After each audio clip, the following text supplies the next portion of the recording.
श्री बुद्रुक पंचायत समिती गणाचे उमेदवार कल्याणराव हनुमंतराव हिंगे पाटील यांच्या प्रचाराच्या निमित्तानं पारगाव गंगेवाडी परिसरातील सर्व ग्रामस्थ बंधू भगिनींनो, आपल्या सर्वांना मार्गदर्शन करण्यासाठी मंचावर उपस्थित आपल्या सर्वांच्या मनातील आमदार लोकनेते देवदत्तजी निकम साहेब, राजकीय विश्लेषक, राजकीय अभ्यासक सन्माननीय गोरे साहेब, त्याप्रमाणे आमच्या शिवसेनेचे नेते, आंबेगाव तालुक्यातील एक दानशूर व्यक्तिमत्व जनसेवक रमेश भाऊ येवले, मंचावर उपस्थित सर्वच मान्यवर, मी कोणाचा नामोल्लेख आता या ठिकाणी जाणीवपूर्वक टाळतो, कारण 7:15 वाजलेत आणि आपल्याकडे 8 वाजण्याची परवानगी त्या ठिकाणी आहे.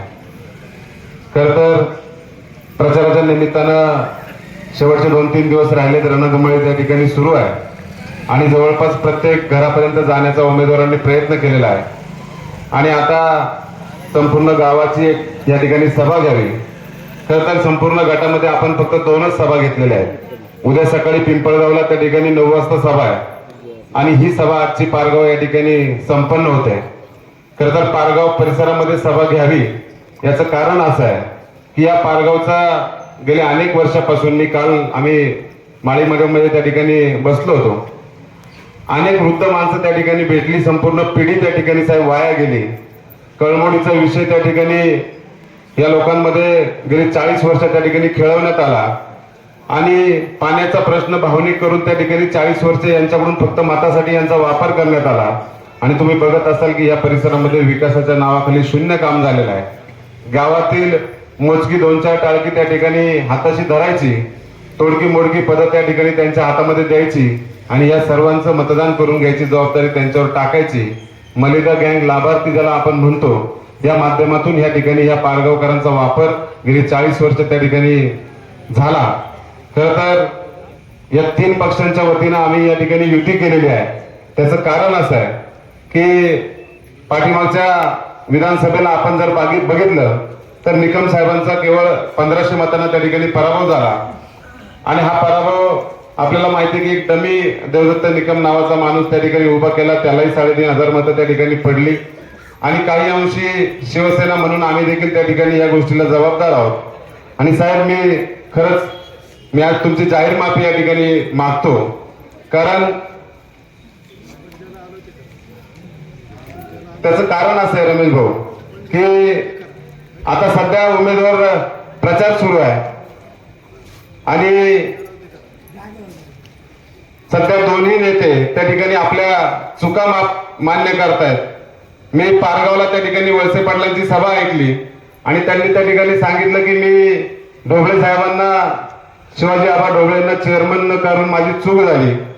आणि काल त्या ठिकाणी घोडेगाव या ठिकाणी शिवाजीदादा आढळराव पाटलांचं त्या ठिकाणी स्टेटमेंट ऐकलं की आम्ही त्या ठिकाणी दरेकरांचा प्रचार करून मागच्या पंचवार्षिकला चूक केली आणि निश्चितपणानं आम्हालाही असं आता वाटायला लागलं की तुमचा ओपन प्रचार न करून आम्ही देखील त्या ठिकाणी निश्चितपणानं चूक केली.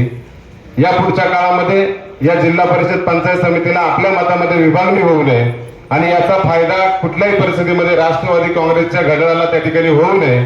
म्हणूनच शिवसेना उद्धव बाळासाहेब ठाकरे आणि राष्ट्रवादी शरदचंद्रजी पवार पक्ष या 3ही पक्षाच्या प्रमुखांनी त्या ठिकाणी निर्णय घेतला आणि एकत्र येत त्या ठिकाणी ही महाविकास आघाडी त्या ठिकाणी मोड बांधण्याचा प्रयत्न त्या ठिकाणी केलेला आहे. आणि हे करत असताना कुठल्याही पद्धतीचा अहंकार, मानापमान त्या ठिकाणी कोणी ठेवला नाही. निवडून येण्याची क्षमता त्या ठिकाणी पाहिली आणि त्या ठिकाणी उमेदवारी देण्याची भूमिका या 3ही पक्षाच्या नेत्यांनी त्या ठिकाणी घेतली. प्रशांत भाऊ हे काय राजकारणातील व्यक्तिमत्व नाहीत, ते सामाजिक कार्य गेले अनेक वर्ष त्या ठिकाणी करतायत. राजकारण डोळ्यासमोर ठेवून त्यांनी कधी काम केलं नाही. शिक्षण संस्थेला कोटभर रुपयाची देणगी देणारा या आंबेगाव तालुक्यातला पहिला माणूस जर कोणी असेल तर तो प्रशांत भाऊ अभंग आहे. अनेक दानशूर अनेक असतील या तालुक्यामध्ये, अनेक कोट्याधीश असतील, अनेक उद्योजक असतील, परंतु एवढ्या मोठ्या प्रमाणामध्ये एका संस्थेला देणगी देणारा माणूस माझ्या माहितीप्रमाणे तरी प्रशांत भाऊ सोडून दुसरा मी पाहिला नाही. त्याच्यानंतर आमचे रमेश भाऊ, मी आता सांगितलं की जनसेवक ही त्यांना पदवी मिळाली. या तालुक्यातल्या गोरगरिबांना जिथे जिथे अडचण येतील त्यांना मदतीला धावून जाणारा माणूस म्हणून रमेश भाऊंची त्या ठिकाणी प्रतिमा आहे.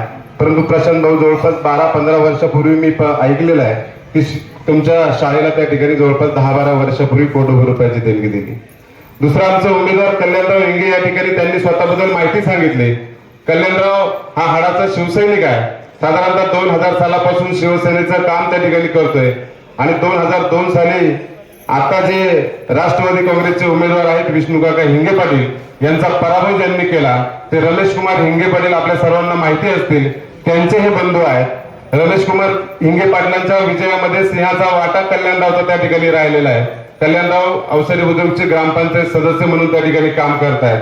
अतिशय होतकरू आणि कष्टाळू तरुण आहे. संपूर्ण अवसरी बुद्रुक गाव आज त्यांच्या पाठीमागे आहे. अशा पद्धतीचे दोन्ही उमेदवार निश्चितपणाला आपल्याला या ठिकाणी लाभलेले आहेत.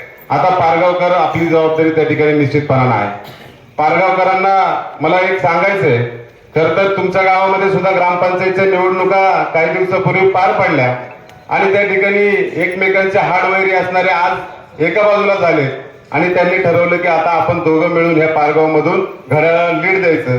पण मला खात्री आहे की या पारगावकरचा सर्वसामान्य मतदार, सर्वसामान्य माणूस त्या ठिकाणी ह्या शक्तींच्या विरोधामध्ये एकवटेल आणि निश्चितपणानं देवदत्त निकम साहेब असतील किंवा आमच्या महाविकास आघाडीच्या नेतृत्वाखाली या दोन्ही उमेदवारांना भरघोस मताची आघाडी या पारगाव मधून निश्चितपणानं देईल याची मला खात्री आहे.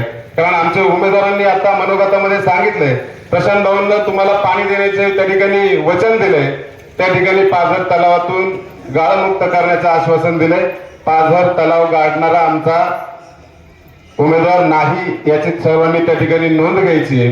पिण्याच्या पाण्यासाठी पाईपलाईन करून देण्यासाठी स्वतःच्या खिशाला हात घालणारा माणूस आहे. पाईपलाईनीमध्ये भ्रष्टाचार करणारा आमचा उमेदवार नाही याची ग्रामस्थांनी त्या ठिकाणी नोंद घ्यायची आहे.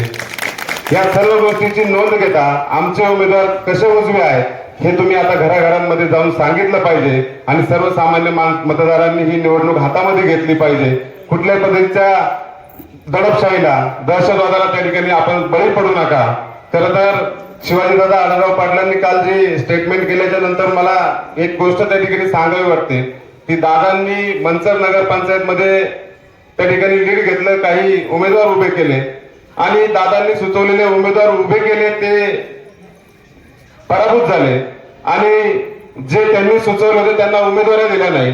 आणि ज्या वेळेला मनसर नगर पंचायतची निवडणूक संपली, राष्ट्रवादीचे सगळे कार्यकर्ते त्या ठिकाणी गावागावामध्ये चर्चा करायला लागले की साहेबांनी या निवडणुकीमध्ये लक्ष घातलं नाही. ही सगळी निवडणूक शिवाजीदादा आढळराव पाटलांच्या नेतृत्वामध्ये झालेली आहे. त्याच्यामुळे झालेलं जे काय यश असेल, अपयश असेल हे दादांमुळे झालेलं आहे. आम्ही दादा तुम्हाला नेहमी त्या ठिकाणी सांगत आलो, ह्या मंडळींच्या तुम्ही नादी लागू नका. हे कधीही तुम्हाला किंवा दुसऱ्या कोणालाही त्या ठिकाणी मोठं होऊ देणार नाही. त्याच्यामुळे आम्ही त्याही वेळेला सांगितलं जेव्हा तुम्ही उद्धव साहेबांना सोडून चालला होता, परंतु तुमचं ऐकून आम्ही त्या ठिकाणी धनुष्यबाणामध्ये आलो. तुम्ही धनुष्यबाणामध्ये आम्ही तुमच्या बरोबर आलो. तुम्ही पुन्हा एकदा निर्णय घेतला, तुम्ही घड्याळामध्ये गेलात. तुम्ही ज्यांच्या खांद्यावर मान टाकली त्यांनी तुमचा केसाने गळा कापला.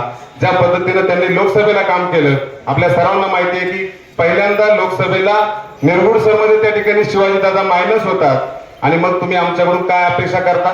विधानसभेला आमच्या काही कार्यकर्त्यांनी नसेल तुमचं काही काम केलं. त्याच्यामुळं या सगळ्या गोष्टीचा दादा तुम्ही आजही त्या ठिकाणी विचार करा.